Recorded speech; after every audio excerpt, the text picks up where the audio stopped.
Welcome to Ask Maureen, where we cover historical image analysis, genealogy, and how to work with your family photo collection. I'm Maureen Taylor, the photo detective, and I'll try to answer your questions.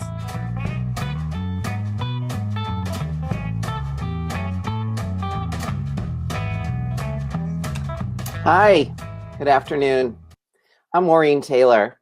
I'm known as the photo detective for helping you solve your photo mysteries and connect them to your family history.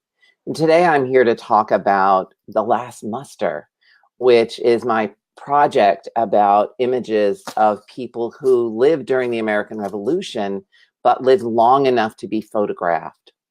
Now, here's the thing. You can watch this live on Facebook. You can watch the replay on Facebook. You can also listen to the podcast on iTunes, known as The Photo Detective. You can also, because it's the Be Live platform, interact with me live. So if you have a question, that would be terrific. Just ask me about this.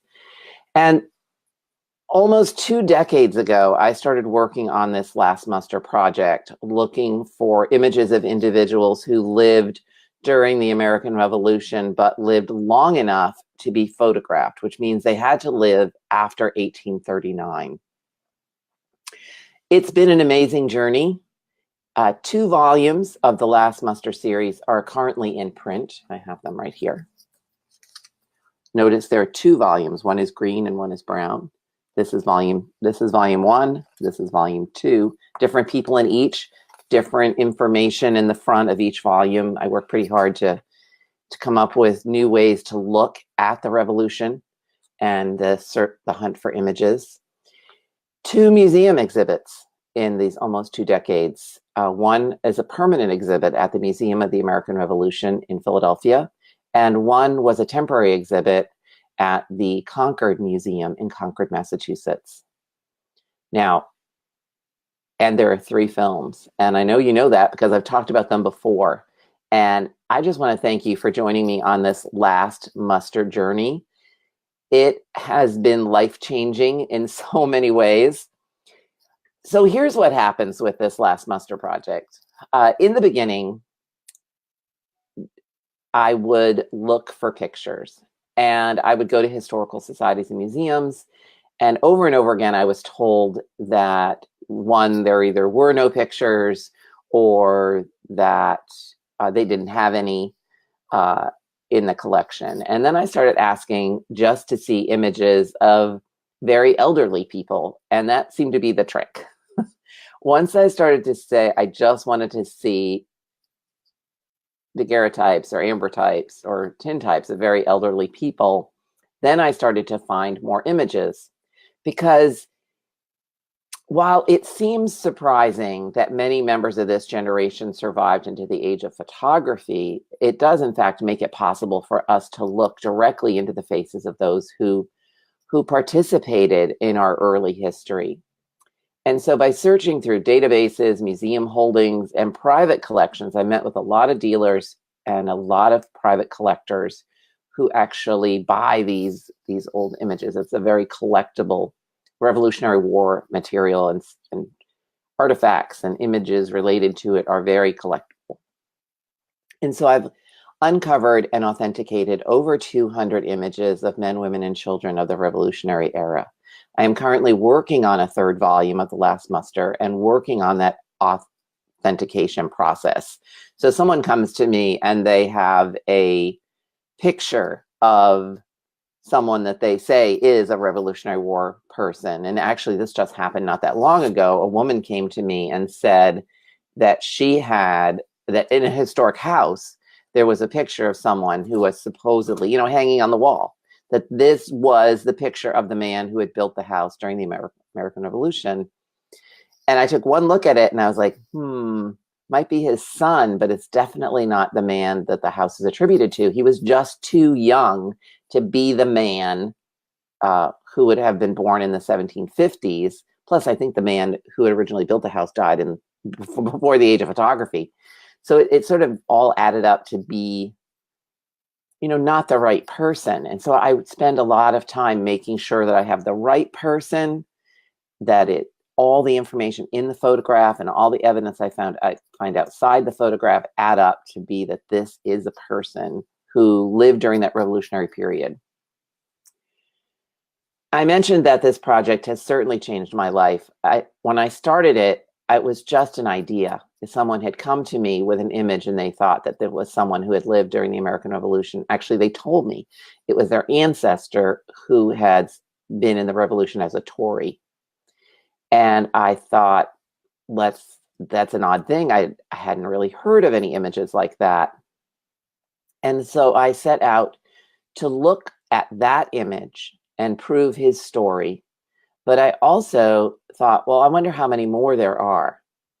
And so in this period of research, which seems to never end, and just when I think I'm done, someone sends me another picture or they send me another email. So if you're on my newsletter list, which is really easy to do, there's a link in the show notes to the podcast, but it's also just there to sign up in the middle of my webpage, maureentaylor.com. So that just yesterday, a newsletter went out that said, I'm going to talk about the Revolutionary War.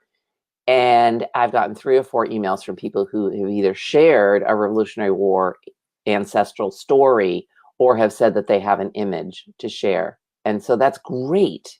That's fabulous because I need more pictures for volume 3. You can never have too many pictures.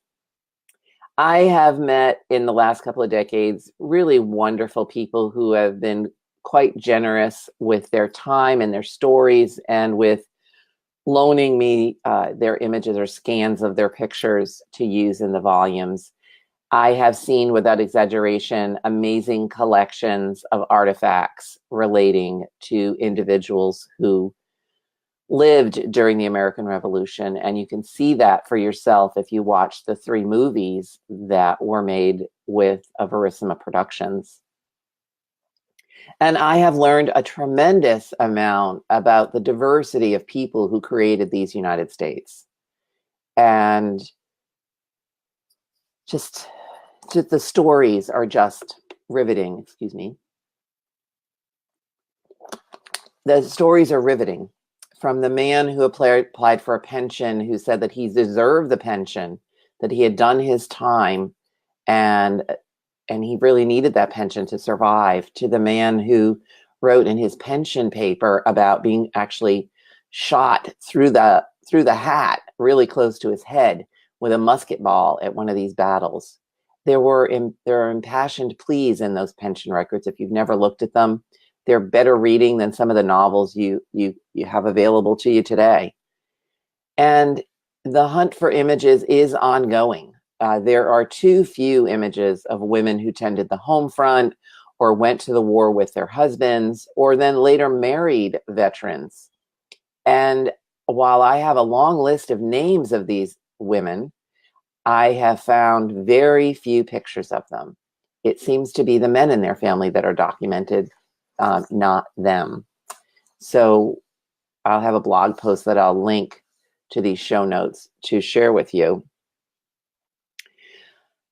You might have, the other thing I'm looking for is I have looked all over Canada for images of loyalists and of men who would contract, and then in other countries for images of men who were contracted to serve as Hessians, or surely somewhere in England, there are images of British men who served in the colonies and that those exist someplace.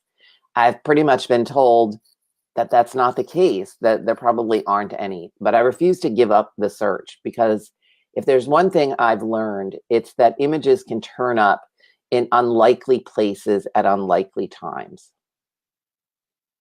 And you may have an image of a Revolutionary War participant and not know it. Some of these individuals were famous in their communities for being the last living link to the war, and others were barely recognized for their service because it was just a part of their life, not their whole life. And so it gets lost. And how can you help with this search? Well, certainly you can look at the images in your own collection, but also when you're out in the community. If you see a Revolutionary War memorial or a museum, take a peek for me and send me a note if you see an image that might fit my last Mucher project. I am reliant on all of you and all of your eyes and your inquisitiveness to help me find pictures. There were supposedly 300,000 men who served, and that's not just, that doesn't include the Navy, and it doesn't include the, excuse me, allergy season is upon us, and I feel like I'm going to sneeze. And it doesn't include the women who participated, as I mentioned. And Deborah, who watches the podcast and Facebook Live a lot, raises a good point. She asks me that whether or not I'm looking for paintings that I'm interested in. Here's the thing that's funny about paintings, is that sometimes I can tell that the painting has been based on a daguerreotype. There's something about the way they're posed or the way they look, and just having that painting can help me then find some more images. So Drew, yes, there are a lot of paintings that are outside the scope of the project, but paintings of men and women who were definitely living during the American Revolution, but lived long enough to be photographed. So we're looking for paintings done probably in the 1840s and 50s of these individuals. Those paintings have led me to several daguerreotype finds and artifact finds and backup information that basically helped me maybe not find the original, but find documentation that the painting was based on an image. So paintings are definitely within this. And Brenda says that there are Boer War records that she finally found, but no pictures of the yeomen servicing. Yeah, it can be really, really hard to find images. So what are you looking for when you're out and about? So maybe it's a painting done in the 1840s or 50s. It might be a daguerreotype, which is a very shiny, reflective image. They were popular from 1839 to around 1860, depending on where you lived. Ambrotypes are actually on glass, and they can be confused with tintypes because they have that similar appearance when they're in the case. They were patented in 1854. Tintypes were patented in 1856, and those are on metal. So a daguerreotype is on metal, but it's shiny metal, usually in a case, and it looks like you can see yourself in it. It's a mirror, polished piece of metal that looks like a mirror. And ambrotype is definitely on glass, and sometimes you can see through the glass because the backing for the ambrotype comes off. And then tintypes have that sort of muddy quality because they're varnished, and sometimes they're in cases and sometimes they're in sleeves. And then there are the carte de visites, which are the little 2.5 by 4 inch images. And they were introduced in 1854, widely available in America by 1858, 59. And you can often find one of these. So think about the daguerreotype and think about it being a new technology. Not everyone rushed to have their picture taken. It was expensive, and it was not something everyone wanted to do. Plus, you had to have access to someone who could do the process. The same with with ambrotypes. But by the time you're into the tintype and carte de visite era, more and more people are having their pictures taken, or taking older family members to have their picture taken. In one instance, there's a man that appears in volume 2, Balthus Stone, and it says right in writing in his case, his daguerreotype case, that someone actually saw him picking up his payment and decided that this was an opportunity they couldn't pass up. So they actually took him over to the photo studio and had his picture taken right then and there at the same time. And that's pretty cool. That's very cool. So it was someone in the community starting to document the Revolutionary War people. And this becomes really common in the mid-19th century, when suddenly those older members are a link to the revolution, and people are starting to see that there's a distance between the life that they lead and the life that these ancestors led. And to get them into the studio becomes something that people do. And photographers sometimes took pictures and then offered them for sale. So I have Daniel Bakeman, for instance, that I bought a long time ago, and it says on the bottom, copyright and a date, last man of the revolution. Well, I know that's not true now. I've done the research. You know, who do I think it is? I'm in disagreement with another revolutionary scholar as to who that might be, but we can't find a picture of them. So right now the argument is moot. Are there people in your pictures old enough to be a part of the Revolutionary War generation? So yeah, you might have a daguerreotype, you might have an ambrotype, a tintype, a carte de visite. I mean, all of that is possible. But so if you have a patriot, a soldier, or a loyalist, or a mercenary, then by the time photography comes along, they're going to be at least somewhere around 80 years old. I think the oldest person I have a photograph of was born in 1743. Seems about right. Maybe you have pictures of someone who was a child during the American Revolution. And again, I need to prove that they had a significant attachment to the revolution. Perhaps they witnessed action. Some young people served. They served as young as 5 years old, if I believe the stories in some of these memoirs that I've read. And they would have been in their late 50s or older by the time the picture was taken. Now, the interesting category is wives and widows. So the last surviving widow of a revolutionary soldier died in 1906. Yes, 1906. Esther Sumner married Noah Damon when she was 21 and he was 75. And this meant that she had a pension for life. So you may be looking for images of the wives and widows of the same age as the patriots, so they'd be in their 80s, but you might be looking at pictures for women that were younger who then married one of these veterans. Any questions for me so far on my Revolutionary War pursuit? It's just fascinating. Every time a new picture comes in, I get to do research in a different part of the country that I may not have experience researching in. So I learn a lot, but I also learn more about what life was like for these individuals and how much of our Revolutionary War history still exists all of these years later. It still is around, and we can still find evidences of it. 2 summers ago, I went to Crown Point, a fortification in New York State, right across Lake Champlain. And I became smitten with Crown Point, and I have all these pictures that I took while I was there that day. When you're driving up, you can see these towers, and you're like, what are those towers? And it turns out that's some of the battlements and some of the places where people lived. And they've done a good job of education. But in places like that throughout the colonies, there may be information relating to individuals who participated in significant battles. So send me stuff. You never know where it's going to lead. I've had people drop a photocopy of something they found in a magazine into the mail to me. And it leads me to a photo or two, leads me to look for images in another place. As more images are being digitized at local historical societies, my odds are greater that I'll find more.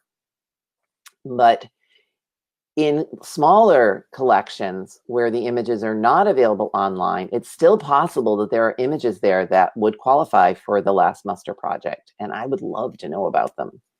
Love, love, love. Because one of the things that's very cool, and one of the things that's started to happen, is that now when I speak at conferences and I have a booth, people come up to me and they open my Last Muster books and they say, I'm related to this person. And it's just great, because sometimes they'll say, I did not know that there was a photograph of them, and they get all excited. And if you're at a conference and you see me and you tell me that, I'm going to make you sit down in a chair right behind the booth, and we're going to do a little video segment of how you're related to them and what that picture means to you, because pictures are amazing. Now, we also have, as I mentioned, 3 short films that many of you helped us produce. You helped us through your support on Kickstarter. You helped us by spreading the word that we were fundraising. We did get some additional grants to make the films a reality, but it was a 5-year process. And I worked with two great filmmakers, Pam Pacelli-Cooper and Rob Cooper of Verissima Productions out of Somerville, Massachusetts. And this is how Pam describes their participation in this last muster wonder, is what I can call it, because really, I feel quite lucky to have the books, the museum exhibits, the movies. I mean, really, when I had a book agent at one point, I have to put this story in there, who told me that no one really cared about these little people of the American Revolution. And here it is, 2 decades later, and I'm saying, no, that's just not true. And I went with my gut, and it's been a very nice journey. But Pam says that they have built on Maureen's excellent research and conducted further research in order to tell the stories of each individual. So if you watch the movies, and you can do that on my website, you will see all of the stuff that turns up for some of these individuals, where they lived, where they walked, local history, materials in a historical society. There's stuff everywhere. Descendants who talk about their link to these individuals. It's just great. So here's what you need to think about. Pam and I are on the road for the next couple of weeks. First stop is the Concord Museum in Concord, Massachusetts, a very perfect location because, of course, the shot that was heard around the world happened in Lexington, Concord. We're presenting 2 films and then talking about the movie making collaboration. And you can come. If you live in the Concord, Massachusetts area, you are allowed to come and chat with us and ask us questions. And I will include the link in the show notes so that you know where to sign up, and I'll put it in the Facebook group as well. And then we'll be there on April 26th, if I didn't mention that. Now, on April 30th, just a few days later, April is a busy month, and we will be at the Museum of the American Revolution in Philadelphia. And 2 years ago, I was there for the opening of the museum. And I knew that they were going to use some of the last muster images in the museum because I had spoken with the people at the museum. And I was not prepared for what happened when I got to the end of the museum, because it loops you through. It's just a wonderful museum. I went through like 3 times that weekend. It was like, let me go through another time, and because I missed stuff each time. And you get to the end of the exhibit, and there's this long hallway. And along the hallway are all these last muster images, sort of life size. And you're looking face to face with these individuals. And it's a stunning and startling thing. And at the very end of the hallway, they have a mirror so that you can see yourself reflected in the faces of the people in the last muster sort of memorial section. We'll be in Philadelphia on April 30th. We're showing the films, and I'm presenting on the last muster books, and Pam will be showing some additional visuals and discussing how we made these a movie, how they were able to take what I had written and turn it into a series of films. I'll include a link in the Facebook, under this Facebook Live, and also in the show notes for anyone listening on iTunes. Now, a list of everyone that I found so far and that is published in the last muster books appears on my website, maureentaylor.com. If you go to projects and you use the drop-down menu, you will see a focus about the last muster books. And if you want an autographed copy of one of those books for someone in your family, you can purchase the volumes through my online store and send me a quick note and say, would you autograph this before you send it? I would love to do that. You can't get that on Amazon.com. I haven't autographed any for them. And then you can also watch the Revolutionary Trio films on my website as well under projects. So you use that drop-down menu for projects and it'll show you The Last Muster, and it will also show you the film link. And there are 3 of them. There's Eleazar Blake from New Hampshire. There is Molly Ferris Aiken from New York State, a wonderful story about a woman who went against her religion to stand up for what she believed in. And Agrippa Hull, a man from Western Massachusetts. So that's your task, is to go out and find me some more pictures or find me some more stories or find me paintings done in the 1840s and 50s of older individuals who may have served, they may have supported the war, or they may have just lived as young children through the conflict. That's what I'm going to talk about for the next couple of weeks. And then in May, early May, I have a presentation in Dartmouth, Massachusetts, and I'll include that link as well. And Deborah, you are right.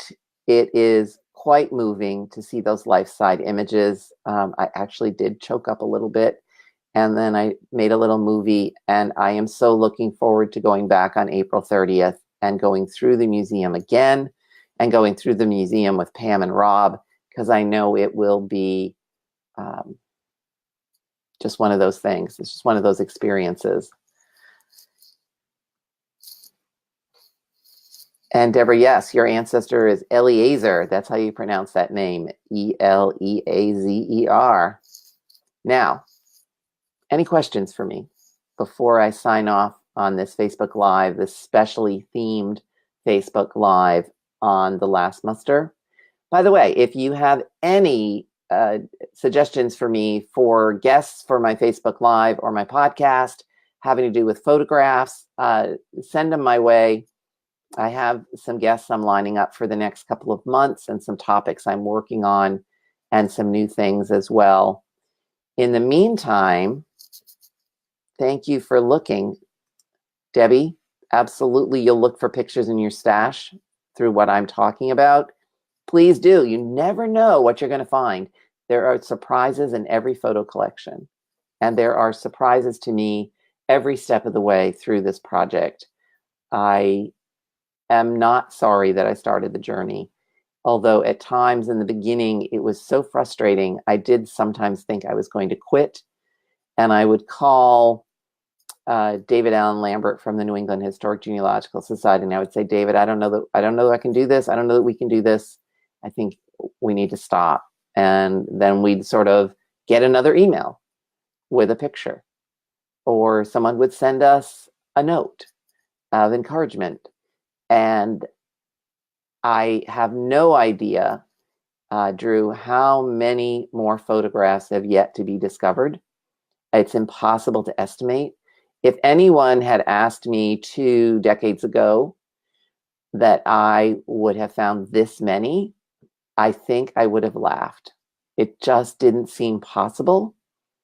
But then again, we all have photo collections, and we all have images in them, including the photo detective, images that we need to know more about. So it's always possible that another image will be passed down in the family.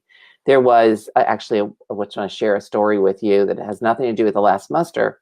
But last weekend, I gave a presentation, and a woman came up to me, and she had on her person a photograph of a painting of a woman, a ambrotype of the painting, and a tintype of the painting.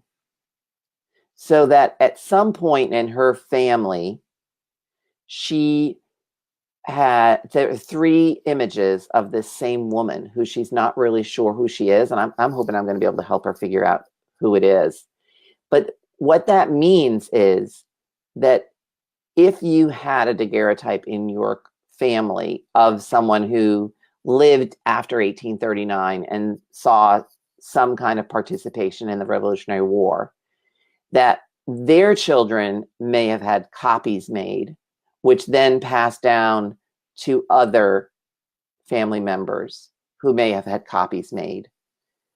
At this point, there was one collector who had 5 not identical, but closely identical images taken pretty much on the same day, I think, of one man. And probably because they wanted different poses. So there may be multiple images out there, maybe not in your collection, but in a distant cousin's collection. So if we can identify our Revolutionary War ancestor and then go forward and trace those descendants, we don't know what they have saved from that period. Maybe we didn't get it. Maybe I didn't get it. But maybe other descendants of my Revolutionary War ancestor, and I finally have one, has material that I might be interested in looking for. So it's a whole new way of doing research. Instead of going backwards, you're going forward. John wants to know how many I would estimate that I've collected. I have an entire lateral file drawer in my basement, which is just file folders down there. There's nothing else down there, but I need the space. And I have leads in that drawer of images that may exist, but I can't find them, or they exist and I can't get a good reproduction of them. There's all kinds of stuff. So I don't know how many I've collected. I know there's somewhere close to 200. There's somewhere close to 200 in the 2 books. Somewhere close to 200 in the 2 books. And then I have another 40, I think, in the notebook for volume 3 that I'm trying to authenticate. And I don't know, there are a few more inquiries came up today, so there may be more people, more images just within the last couple of days. The sort of more I talk about this project, the more images seem to appear. Any other questions? It's fascinating, endlessly fascinating. I have a dream for a different project that's related to this one, but I don't want to talk about it because I don't have time to work on it right now. But I'll let you all know if I actually make it happen. Well, thank you all for joining me on this episode of The Photo Detective. I'll see you next time. And send me your information, send me some questions. Definitely go to my website, and maybe even I'll see a couple of you on April 26th, April 30th, or May 5th. Thank you so much, and thank you all very much for your support for this project. See you another time.